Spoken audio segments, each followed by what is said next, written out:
Se enyankopon ye hye wanimonyam awurade wo ye kese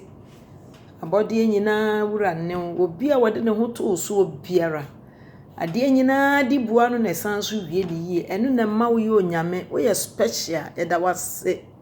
edo na wo so do ye da wase ena no pay adofonom mo me Facebook wache ene me ba na ya chi nyame animonyam ti asedan kan onyame a wafrɛ wonu no obeye yie se awurade anya ho na beye menuanom yechi aya achepa o ba Facebook ache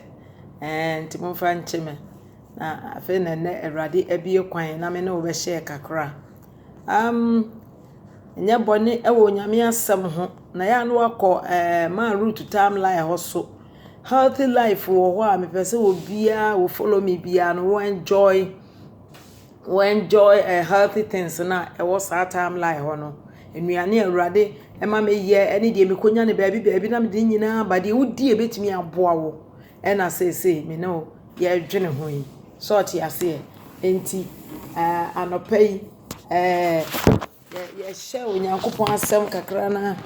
ye de etu ye hofo na ya hwe ne mapa awurade ewo ede mayen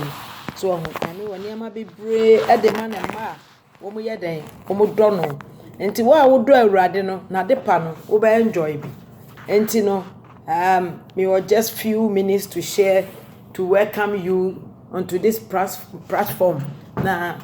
me no share bibi kakra bi na nyame boa on we go ya sanya to aso da foforo awurade de chenia Paul say enti yenkoso na yenya bone ana Paul bisayo ene question bi a abrantie bi afrem ye bisame na chese boy na ye confused na me pese me no ye share enti adwene bi a wo bi ana wo so de aba na ya share na ye nyina matimi anya good answer e de akoma abrantie no obisame say ma waso wo Dubai na Dubai ho na wo no ho emra wo ho pa wo ye bema wo ni kwan sa wo kotia wo tia wo ba ansam na ana wo ye bema wo ni kwan sa wo ni wo ba bi di nkomo ebra wonya wo yere wo ye wo chese wo wiade a ye betwa won sa wo chese boni ahodo me se won listem na me fi se o keka na dosho wo ye wo ye a ye be ye wo sei wo ye be ye wo sei wo di paper to wo di afin to forma ye be chewo ni afa na oni asan de watum chese emra na abrante no e ka se Dubai ho ma hye no enti wo se kro ni ye fefefe a kire se wontimi mumra so sort ya se je se wo mpese otena kro na pese otena mu dia ene wontimi mumra so ena wo bisa me se ma na yen Ghana fo no ye no ye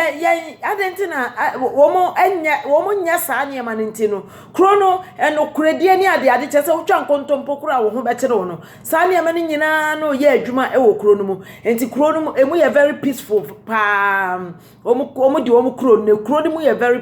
peaceful na adentina ye de ye krono mu de obi osofu bi timi kase bonsam ena ye me ma hwe ase osofu wo yire kura na okofa obi yire na ayi ye chena wasema hwe ase na wa sra bonifache sofu no twempena obi wa so no ye basabasa obi okro no no obokro no obi okro no mu o fa bola no to atwene fom obi ya eye fia no hwe egu obi animu chese bone basabasa obi ye obi a ye chene okra ne asan gya no chese niema basa obi kum obi a ne asan gya no chese ewo ye kuro no mu adenti na ye de ye nko aye kuro mu na bone wo adofo no obi abrantie bi o young guy na sama obi same neni o se adenti na ye nko aye kurom na ye de ye kurom de wo ye bibi a na wafa wo ho adi adi entira na ahwease ni ade no wo asofu bi life mi ne church members bi ene kroni mu bone ani pedi a ye ntimi nka ye gya wo mu saa na me se hwe me ka chense on de onya abote mema na ansa tibe ye din no ade awurade to ma dwunu mu ni se awurade asem ma yete ase se my people are perished for lack of knowledge so ti ase wono de wo bokro no ye betwa ne nsenti wo se wo mokro no emere ye adwuma baby de ye se wo bokro no akofiri ye che okra ye begya akotua ma prosini wo begyi sika no wo gya na saa niema ya ekoso yi for lack of knowledge na awurade asamo ka no people are perishing no eno ne ewo mu no. That is why many people are perishing in Ghana. Me come kromo Africa countries ni nyina ka ho but me de me come krom. They say ho ne hia me. Why? What is going on in our system? Many people are perishing because they've rejected God. They've rejected the will of God. They've rejected the book of life. So what you say? David say Awurade wasam na me de masuma na manya bone Awurade me wasam me de asie makomam na manya bone antia wo. Enti Dubai ni no wono so wode mra na komam se de be ya ontia ne kuro no emra na ne ho nkere no. So enti Ghana for say ya po emra ya po nyame asam ya po no kuradie ya po sa ne amane nyina ne ntimi nya bia. It's simple because ya pe freedom. Me pese obi ate ase se may be a freedom won't be brave piano as in your manimu. Freedom places there is no peace. Because individual no craft for be Marcosia Yamin Shroud. The tone catcher. Free system no be finding the way or person will live by on one itself. Now I hear the open. Nevias what nevias now person will hear the open. Now accountability there. Kaina who say, Uncle baby. Obey the open but obey bibi kakra bi. Wow, Bible say any power limited. Any power we are limited. So I say any power we are limited. What me ye kodru baby na wapem. We ye kodru baby a na wapem. We ye kodru baby pe obo won say wapem. What me nko anim bio. Ba sa wodi mra so a na wodi nyame asam so a wonya nkodru baby o woye kosi awieye. Tisa oka nyame asam a wose di nukura kosi awieye na wobema wodi an enkwa abotire. Se wodi nukura kosi awieye a wobema enkwa abotire. Enti me nuanom abrabo pa ya de ho hia pa. Na Corinthians so akasa trene ya de ho hia. Ade na kramoni edi mraso na obenya ne peace ne kuro ayefe na ye de oman ya Christopher obi bia na no wose Christian country wana kan ye Christian country biara wo mu di mraso sankan kramofo accept Christ on personal savior and kasa nkrofo ne come back heaven dodo because emra eye adwuma na zamra betimi abo amanipa asoma duo mu dia adenti na yemfa mra nya adwuma so ati ase obi a wosom nyame bia so wanante nyame mra mu a wonya mesom no eyekwa mekwa sorry that is not the issue ba mi di onyame mra so David si mi di onyame mra so anopa awia anadwo. That makes you a successful Christian, that makes you a good Christian. Di onyame mra so na de nyina be di abo na awie wuye wose Dubai no wo mo di mra so enti wo mo kro na efe okotena mo na wo di mra so a wo ni trouble but wo ni mra so a we betumi akun ye betumi asel chese ye kura ye free mu obi fa ball na oto atena bonten enya na sam wo didi wi anu ato paper na twene enya na sam chese mra bia anwe no enwere bia anwe no na se de mra wi yen na betumi aboa ama o ma na ye fe onyankopon ni mo nyama dadi nyame sura ba enka be boa ye pa adofo no edi onyame asam wura umu anopa yo hwanura na me baba akwa send audio e de abreme say akronfo be 22 years and say Nigeria for ne ayifo fulani for to adro kwan so wo ma ye wo mo pasa yo kum ni pani bi wa wo be resist no ma tutu abon wo ma ji wo mo hu ska no mo bag no mo ne manyina e de ko nkola nketenkete wo se nkola nketenkete o wo ma je ni ama ye wo nyina mama e de ko ejesa nura chi e wo so adro kwan so akrofo am robbers etumi agina baasi kese mu nipa ka agimo nipa mu awo mu nyina wo mo ho sika wo mo ho bibia e de kɔ wo mo kɔ ya chi wo mo kura mpa leader be kɔ akɔtua sika de ama prosifo ne agya wo mo eti boni sem ne be kɔ so akɔso e wo man na yefiri mu no mu boni sem no be kɔ so akɔso e wo man na yefiri mu no mu enti ene wo be firi o man no mu no otu kwan a no wa kan tam se me nsan ko minchi biem me kɔtena kuro no mu biem enti ama ebe bre mo man Ghana fo ya ka kwantuom a chese awere ho ye awere ho obi dofonom awere ho ya tu kwan ba obi ma so ya bekam fisi ya pa asomdue na so obi ma so anya bete abrabo anyakopɔ bo nipa se emebo no emu bia ni ho e bete wu agise wo koso kai nyame no so kai wo enti Paul bisaye se enti me ko ya koso ni anya bone da bia adom ni nti wono asa my answer say David da you can't ultimate you can't keep on sinning. There should be a change. Yes, in football and to her. Now what they told I bet you 1 million. And could be a fan to her. Yes, in Korea or be a dear, will you be a dear? You have boka, you have juice ka. You talk or tomorrow over them and fear do. Ya obisa, obi a cron for on more chronobium processing Yisika. If you say a mra, show chronimu. Yes, we are lawyer, what dear some would dinner attentia. Ya bet you or documents a few summer. Lawyer bet yes, some no word in ye. Ah, what 1 year day? 1 year day. What 1 year bonnet. So what I say now on my mranimono obon some ye juma. On my bia mranimono obon some take control of the nation. The opinion them say why greedy no better on mine so now what sika de no wi sika de no nko a na dwene ano no bibia ni wa ka ho biem. And so I just want to encourage everyone say Paul says do we have to continue to sin? He said no. The grace has come to help us. Grace in abasa be sheyedin na be sheyedin e be kuta ye mo mi etimi anante nyame akwam. The grace is there for you to succeed in life. The grace has come to help you and to uplift you to become whom the Lord wants you to become. The grace of God is sufficient to those who love God.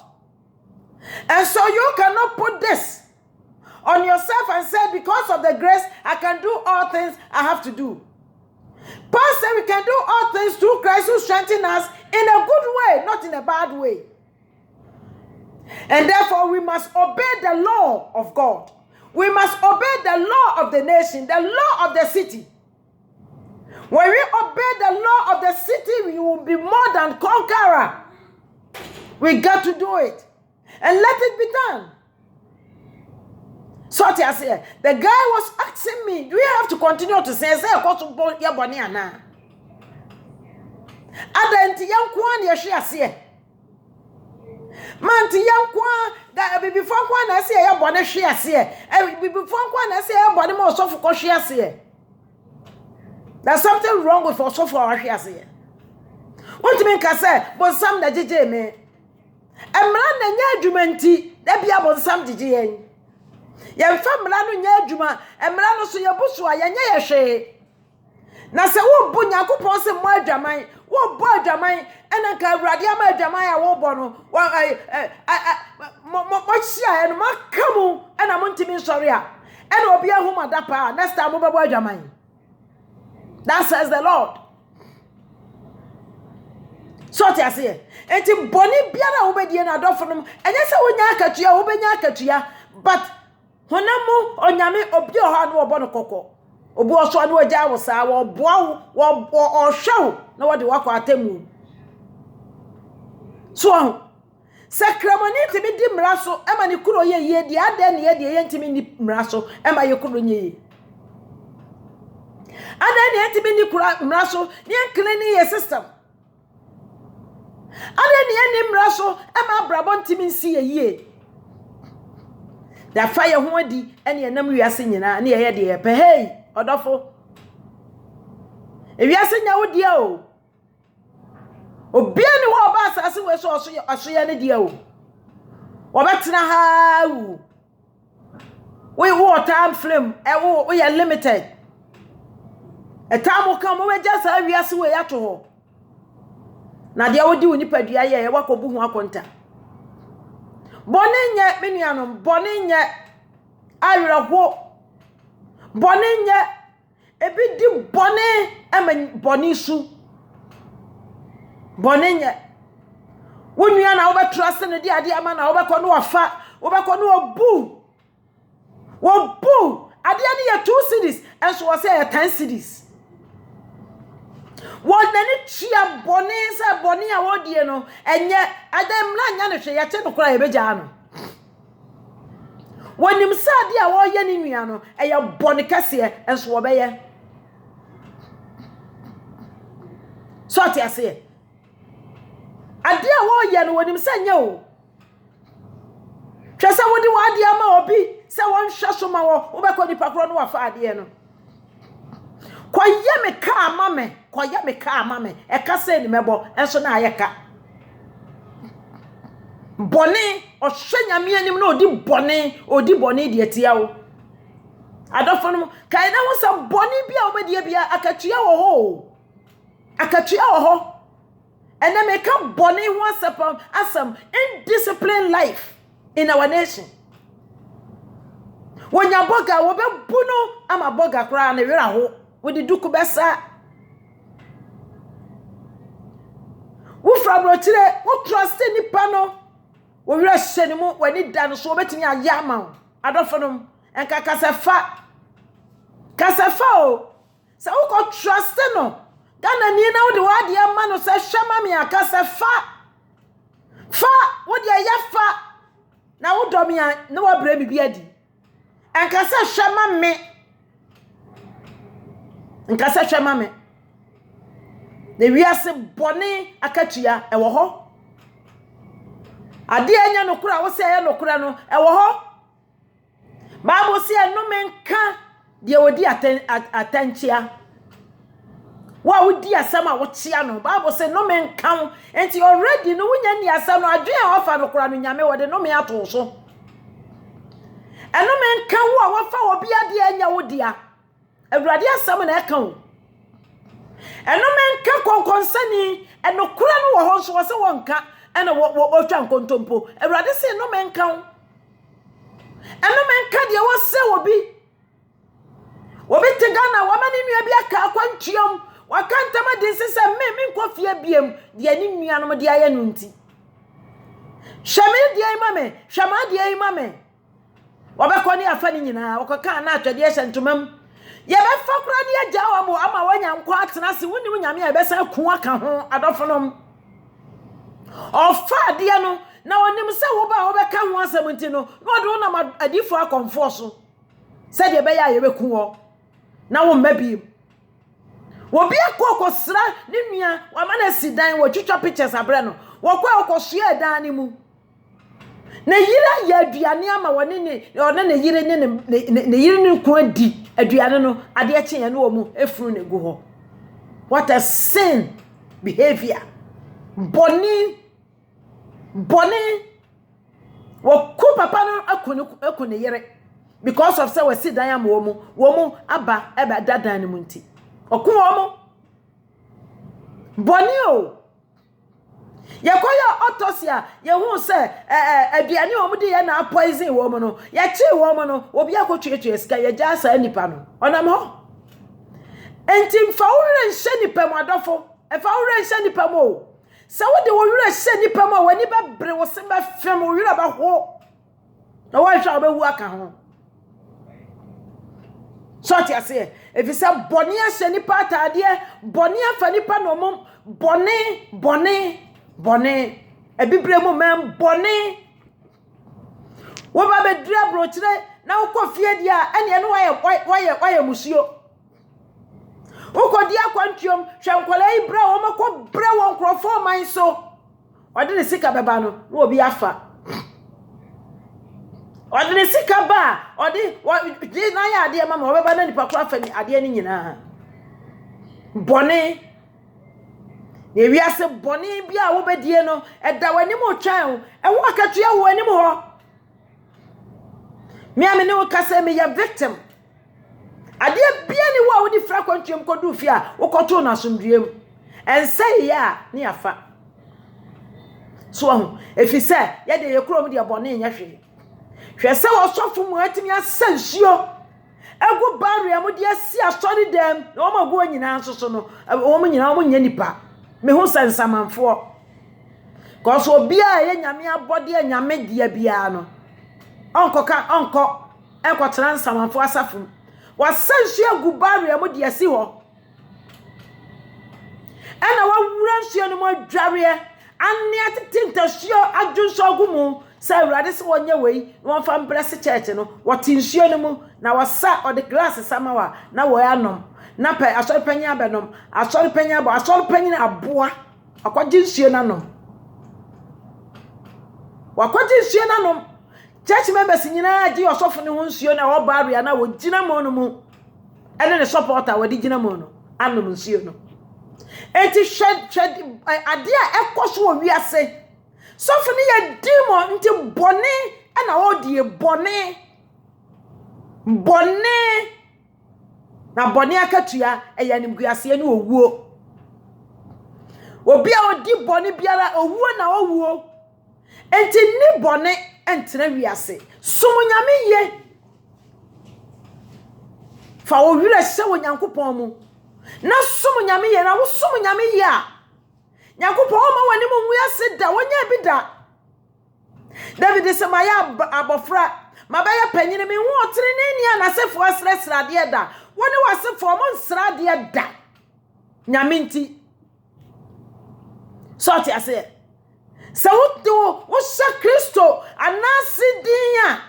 wode ne tere ni abasa ne be kata wo so Isaiah 41 verse 10 echo wasinsro be kata wo so be hwa wo be boa wo be de me tere ni abasa no e be dai e be to so tere ni abasa na Awurade wo so de be to ye so ye obambo ode tere ni abasa be to ye so enti ye nhra na dwubombo be na etu na mawia kete ensan yarewa eno de wo ma hihye o na so Awurade asam se wo pe wo ntokwa na mfiri wonu nyame na de wo hwa wo so no oba hwia se ena no pa de wo hwa wo so se wo no nuanom na wo ma ne wo kunu no abuhia ebe ko oseyem no Awurade ma ono ankasa nko oseyem no onum ni moja no onum no onum ni moja no onwe ne nam de wo hwa wo so no oba hwia se de wo se wo ma wakwantuo enya yie no onyame ba ma na hwia se na wakwa akosie no de wo se wo ma wonya ahoto no onyankopon be ma ebe ko wono ano so ahoto ade ahoto onya bi wasase we so da obi biara wode ugina ba bi kanche wo Awurade be ma na hwia se na ne kanche abo no ano so ebisa bone akatua wo ho bone akatua wo ho enfanto kwa ho se betumi aye de mepe obi anya mehwe hey enye so onyame hu wo onyame hu ye wo ye biara onyankopon hu na so onyame hu a onko ba bia menuanom ye wo so awo so no Awurade so obehwe ase Awurade so obehwe ase de ope wo say no Awurade so ono akasa be say me kai se bisi wo Bible mu Esther Mordecai ni Haman ebra wo say Mordecai so obekuno no na okoto to agaro se Mordecai nkotom na wo no what so thank you brother so what agaro so se Mordecai nkofru na wotinto na okotinto amran mu no ngo Awurade nyankopon no waye no kwafo no wa ma Mordecai anwo he man no akasa koto na mnam ekoti agaro no so koto wono na mnam enti na no pa de wasum fidie tia wo efri samre kosi 31st de wasum fidie tia wo won pesa wo behu afena wi ye no Awurade ma fidie no anyi wono akasa ewo Yesu din mu de wasori tia wo ne wo busua wono ma me yam ade a wone wo ma wone wo kunu wone wo ma wone wo busia wone wo adwuma awrade ma ne ntɔ na menam onyankopɔn ma bi si Esther pen so tiase enti na no pa bi be si wo so pen so na wo dia dansidie beba abɛhye Kristo animonyam awrade dia hyema no na me ka kyerɛ wo nɛ onyankopɔn de bɔsɛ bi ama yɛn sɛ wɔbɛboa yɛn wɔbɛhwɛ yɛ so enti ma yɛn suro wɔde ntiri ne abasa bɛkata yɛn ne yɛn ma so enti deɛ wɔhwɛ yɛ so no wɔbɛhwɛ ase. Last month I think say November October ni mo and November early November na me da na me so da na me gina me da me na bia no wo bia de ne nsase kura wo me ameto amena ni mu hallelujah amena ni mu ya tun me hu na amena ni mu ti me nim de wo mu amena ni mu wa enti me da ya de me ato amena na no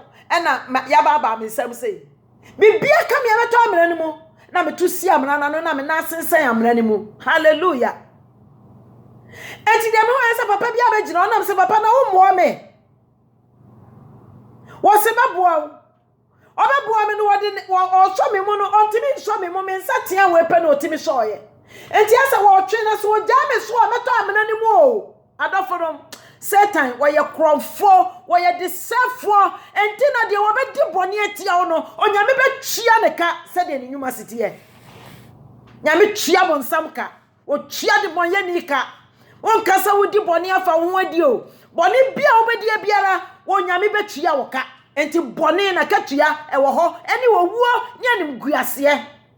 wo be biara ya boni fo seti anim guase ato so set by 31st wani beguase wankumu a wani mguase emra no awrade ma wono nani mguase na wo sorry ekose Kristo animonyam e wo Yesu Kristo di mu na daye ya meka papa ni so me mu otwe me nsatia ne sa me suro me si papa metom wo so de yedin wo twe me nsatia no so me na ba akode to soro and wo so me mo twe me because ono odi agwa obetom me so metom to watch me sorry yepe ena my God bless you, it's a long time was so me mo die ni mo wo pagya me and was say we okay me say an and was se kɔ na me da ho no asɛm a da bra na me da na me nya ogefo no asɛm a ani a me te sɛ kasa kyerɛ me sɛ was say hey aba wan suro na de wo so no wo bɛhwe ase wo bɛtɔ no ana menam hallelujah. And I no permission me catch now with Yesu Christo dimo. Said you was so one or better no one amena Yesu Christo dimo. There was so no a radiso better amena Yesu Christo dimo. And what Jesus Christ dimo. And what Jesus Christ dimo. And a Bible said the GD the akumenya GD ye the anua pema kasa wonyame ye kase. Adofonum. Wuni a show anim no odi ubone. Wo show anim no sell. Wo show anim no gu anim ase. Wo show anim. Enti ana no pay. De wo so be hwe ase. De wo pe wo say no be say. De wo pe wonim gu ase na nim be gu ase. De wo fa wa de na wo fa so wo fa ma no. Awurade ba je wa de ama wo. Na wo be bo ho. Abrochefo edu ba bia na mo bo hwese me this year ya this year ya me call Ghana makoya meeting program me ba fie me ba ye enkakape ebro ha no ma wugu mi dem. Where did you hear this? Enti bra ye bompa your program na se nyina no na awrade kom wo mo na mpa wona dani woja adani dynamite na se wo nwuma sa na wonyame ye o adofo sa na wonyankopon ye me ba nkakape ni nyina wo gudam ho kakape kese kokko no bi ye ya wo nam na mangudua ho no enipa di bone wo wutimi wo se nipa nkakape Semenya obi a me do awrade na makoma ye ena me do nyame na nyame so do me a ena me da ho no mo ba ye ago ba hwemi akume Fisa ba ko wura wo hwere mo obekon adofo no onyame te ase onyame no ye som no ote ase o ote ase onyankopon te ase na hinnie no eso na da na beti so Kristo hinnie na agi ye ni o Christopher ahodie no na agi ye ni o adom no kwa ada kuta ye mo besi sabre and on the 15th December is by the grace enti enano pay onyankopon adom yakase na nim onyam yakase se wo de ho to no so a omo wani mu wiase fa wo ho Yesu na wo ho nto anopai ya da Kristo ase se wonam adom so na okuta ye mu onyankopon onhiraw onkokon no ma onye ofra body for nsem onsiesie wabrabo omena nim onyam nto wo so ewrade me na adom kata wo so onhwa wo so ne tirenya abasa ne na wo so woni wo maso woni wa wariam woni wa sitnam woni wa dwumam onyame tirenya abasa no na wo so ye wa hwa wo so bia na obehwe ase ewo Yesu Kristo dimo ye wa so reti obehwe ase ewo Yesu dimo ewrade be 31 so ba kwa kwasi na nimonyam ewrade be 31 so ba kwasi na nimonyam ewrade be 31 so ba kwasi na nimonyam ewrade be na to ye de wadi mu biara a enfra ewrade biara ewrade yefri ho ode nkwadi wanim nyame onhiraw anopai share with somebody na ye besa atoa so nyame nhiraw da amen.